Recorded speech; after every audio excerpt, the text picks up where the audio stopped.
Matthew 23. Then Jesus said to the crowds and to his disciples, the teachers of religious law and the Pharisees are the official interpreters of the law of Moses.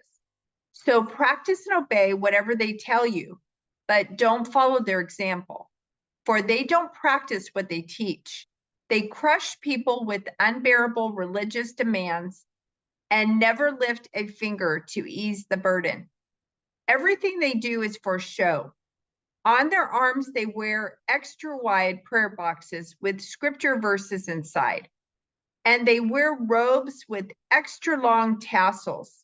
And they love to sit at the head table at banquets and in the seats of honor in the synagogues. They love to receive respectful greetings as they walk in the marketplaces and to be called rabbi.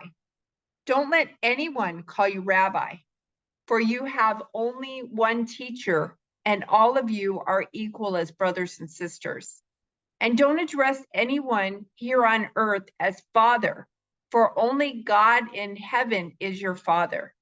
And don't let anyone call you teacher, for you have only one teacher, the Messiah.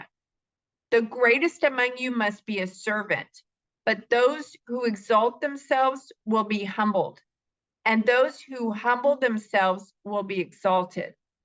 What sorrow awaits you, teachers of religious law, and you Pharisees, hypocrites, for you shut the door of the kingdom of heaven in people's faces.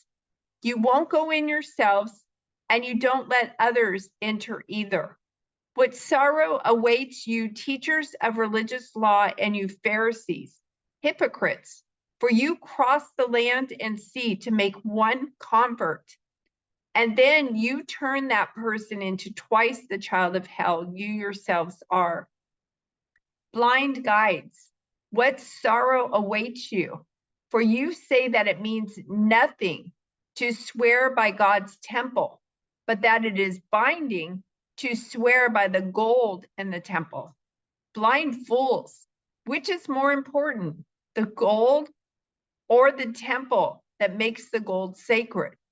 And you say that to swear by the altar is not binding, but to swear by the gifts on the altar is binding. How blind! For which is more important, the gift on the altar or the altar that makes the gift sacred? When you swear by the altar, you are swearing by it and by everything on it. And when you swear by the temple, you are swearing by it and by God who lives in it. And when you swear by heaven, you are swearing by the throne of God and by God who sits on the throne. With sorrow awaits you, teachers of religious law, and you Pharisees, hypocrites, for you are careful to tithe even the tiniest income from your herb gardens, but you ignore the more important aspects of the law: justice, mercy, and faith. You should tithe, yes, but do not neglect the more important things. Blind guides, you strain your water so you won't accidentally swallow a gnat, but you swallow a camel. What sorrow awaits you, teachers of religious law, and you Pharisees, hypocrites, for you are so careful to clean the outside of the cup and the dish, but inside you are filthy, full of greed and self-indulgence. You blind Pharisee, first wash the inside of the cup and the dish, and then the outside will become clean too. What sorrow awaits you, teachers of religious law, and you Pharisees, hypocrites, for you are like whitewashed tombs, beautiful on the outside, but filled on the inside with dead people's bones and all sorts of impurity. Outwardly, you look like righteous people, but inwardly, your hearts are filled with hypocrisy and lawlessness. What sorrow awaits you, teachers of religious law, and you Pharisees, hypocrites, for you build tombs for the prophets your ancestors killed, and you decorate the monuments of the godly people your ancestors destroyed. Then you say, if we had lived in the days of our ancestors, we would never have joined them in killing the prophets. But in saying that, you testify against yourselves that you are indeed the descendants of those who murdered the prophets. Go ahead and finish what your ancestors started. Snakes, sons of vipers, how will you escape the judgment of hell?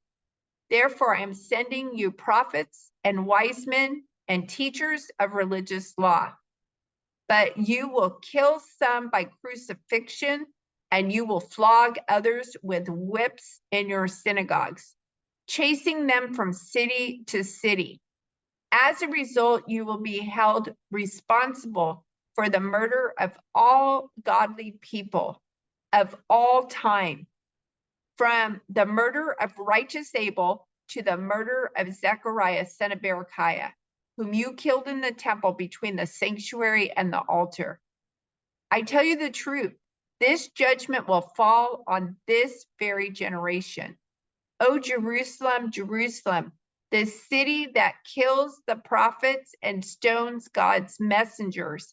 How often I've wanted to gather your children together as a hen protects her chicks beneath her wings, but you wouldn't let me.